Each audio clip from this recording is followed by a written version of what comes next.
Hello, everyone. My name is Adrian Jenkins. I am a history teacher at an international school in Shanghai, China.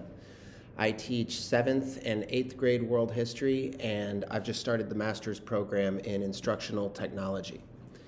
I've been teaching middle school for 4 years now. Before that, I taught at a high school. I taught both AP and non-AP history classes.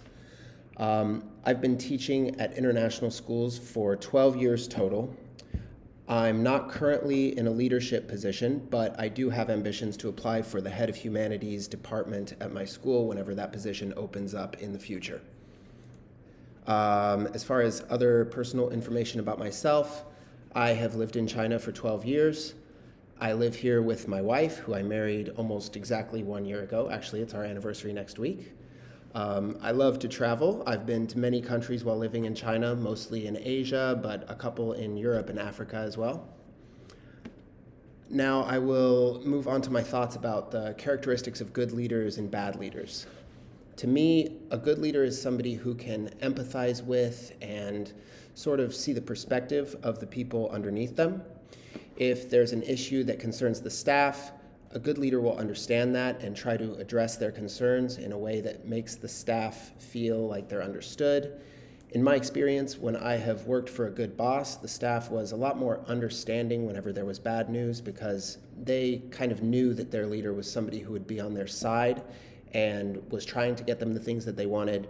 So if it wasn't possible, if something bad had to happen and everybody just had to accept it, they could accept it easily. They would understand the situation. A bad leader would be somebody that is disconnected from the people below them or unresponsive to their concerns and needs and just not focused on the things that affect the quality of life day to day, both for staff and students. I'll give some of my own personal experiences. I previously worked at a school where the principal was really only concerned with one thing, which was student enrollment numbers. Any concerns from staff were completely ignored, even if it was a safety issue or something like that.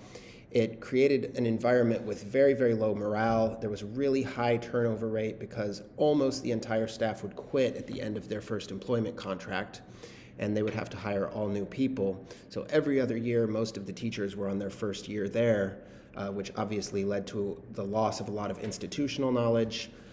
It created a lot of problems both for staff and students, and that affected the enrollment numbers negatively anyway. So I would not consider that to be an effective approach to leadership.